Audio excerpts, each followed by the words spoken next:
Bolt fam, just got back in last night from Aruba. Me and my wife had a great time. It's beautiful out there. The weather's just gorgeous. This is our second time in a row gone. I'm happy that the NFL season is back. I went and put a short up on my YouTube page on Chargers Talk 4630. I got an amazing response from people who've been supporting me over the last couple of years, who reached out to me and told me how much they missed the podcast. You know, that made me feel great inside. Of course, I missed it and missed interacting with you guys too. And I was a little pumped up when I came on because I sensed that this is going to be a big leap for the whole entire Chargers organization, and I wanted to speak it into existence. The reason why I was so confident, I don't talk with that kind of confidence and do predictions like that against a team that I have a great amount of respect for, the organization, the Kansas City Chiefs, the head coach, Andy Reid. Pat Mahomes is an amazing quarterback. They got their great tight end, Kelsey, and some other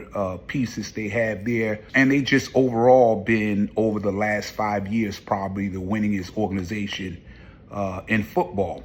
So I have great respect for them. Here's where my confidence comes from. Okay, so we've seen how we've been struggling over the last couple of years without having a really good GM, without having a head coach, a great leader that knows how to maximize the talent that he has on his roster. And I know there was still some leakage in certain spots on the team, and particularly offensive line. Losing Slater, with him going down, and got to move Alt from right tackle to left tackle. There was no doubt in my mind that he's just as good as Slater over there at left tackle. So that wasn't a worry. It was a worry with Trey Pipkins on the other side and Jamari Salyer going in and out. I feel like we need to improve the pass rush too. As much as I was disappointed in Joey Bosa, who was never available all the time because of injuries, unfortunately, when he's in there, he's a difference maker. He just wasn't available enough. So I am worried about getting more of a pass rush, getting pressure on the quarterback and the offensive line. But here's where a lot of the confidence comes from. You hear all these guys on all these sports networks bragging about how good just Jim Harbaugh guy is, and we know that he is.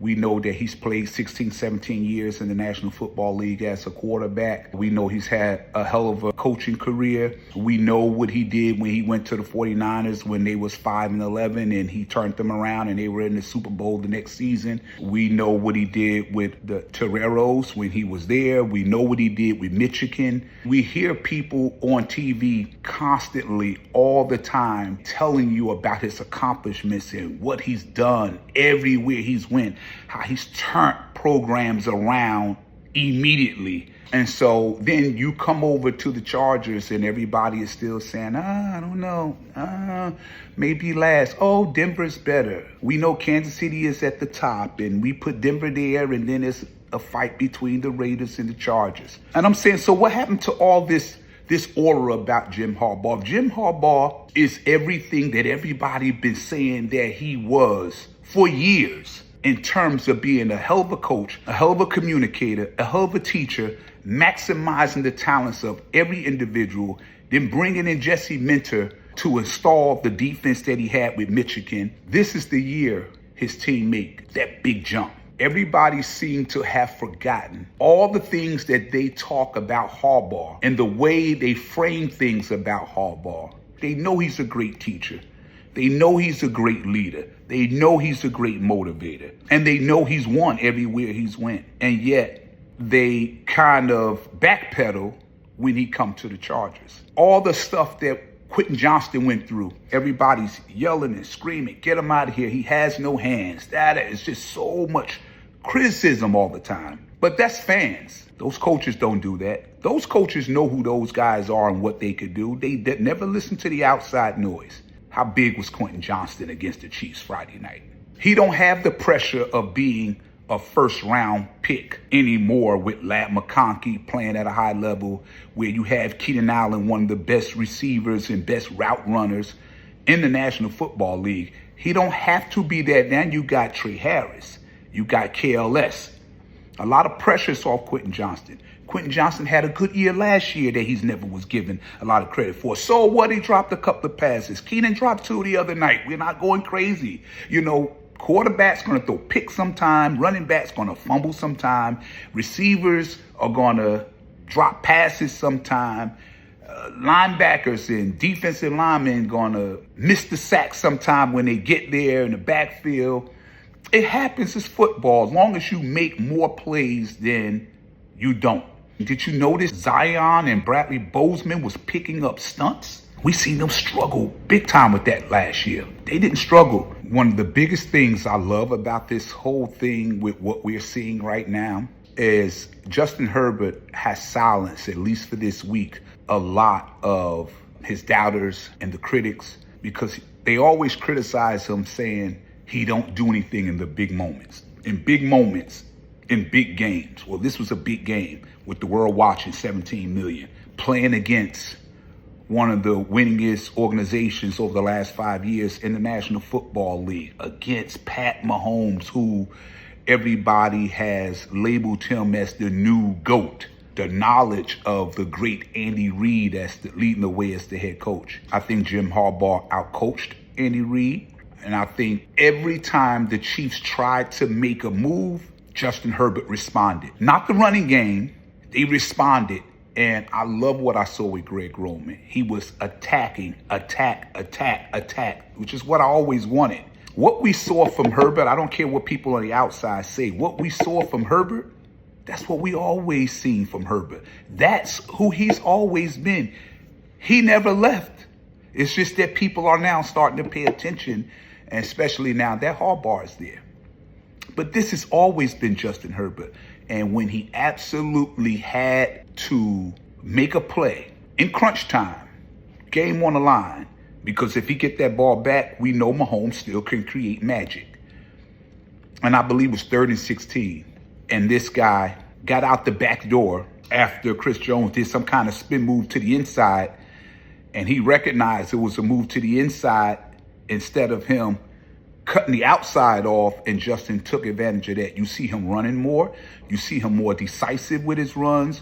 And you see him attacking the ball all over the field, going downfield. I mean, this is vintage Justin Herbert. And then he's closing and icing the game out. I'm happy. I'm happy for this team. I'm happy for Justin Herbert. I'm happy for the fan base. I'm happy for Jim Harbaugh. I'm happy for that offensive line. I'm happy for Quentin Johnston. I'm just freaking happy to be a Charger right now. And a lot of fans that were saying, we're not going to do that good. We haven't beaten but a couple of teams with winning records. Everybody we beat had losing records. The Chargers are not going to apologize if they beat up the New England Patriots or if they beat up on the Carolina Panthers. They're not going to apologize for that. They're not going to call the NFL offices up and say, hey, listen, that team is too weak. Give us a better team, right? They're not going to do that. You know, you play the team that's on your schedule.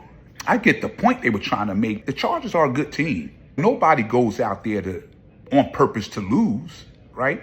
You go out and you play your best, and sometimes you give everything you got and you give your best. That could be any of us at anything, in any career, category, whatever. You give your absolute best. But at the end of the day, there's got to be a winner and there's got to be a loser. The Chiefs played the best that they can play on Friday night. It just wasn't good enough. And that's okay. It happens sometimes. So, yes, there's times where the Chargers had played like the Steelers last year, and they gave their best considering the circumstances. You know, Alt and Slater was hurt. It was difficult to pass block and all with those guys out of the lineup, and we only had Ladd McConkey. And going into last season, you didn't know that McConkey is who he is right now. You had to let it play out. And there was nobody outside of him that defenses was afraid of. So you go give your best. But if you know, I remember in the past when we would play those teams that wasn't as talented, and we'll find a way to lose those games. So we're winning the games that we're supposed to win. And now all you have to do when you go up against teams like the Chiefs, now you have to win more than you lose. Let's say you play the Chiefs. Let's say another team, you play Buffalo. And let's say you play the Ravens If you win 2 out of 3 against those, you're ahead of the 8 ball. So that's what I was meaning by saying, they didn't beat this team. That we see in the National Football League is so much parity, and all the teams majority of the teams are all good. You have so many really good and great quarterbacks in the league right now. It don't matter. You go out there on that field and you're not prepared. The best team could lose against the worst team on any given Sunday. We beat who we were supposed to beat. And now you got to beat some of these really good teams to be respected amongst the league from your peers. That's all I was saying. But I'm proud of this team. This team is well coached. This team is ready to go. They're putting the ball in Herbert's hands more. They took it away from him last year a little and wanted to establish a running game. And I think they are still going to establish that running game, but they want Justin to lead the way and probably that running game be used to control the clock and eat up some time and put teams away. I love it. I love it. I see where they're going. I absolutely love it. So I am excited about what 2025 season have in store for us. And as I got home, I have my package. I have my new jersey I just bought. Mario Hampton. Happy we got him. Looking forward to a great season. And guess what? It's Raiders week.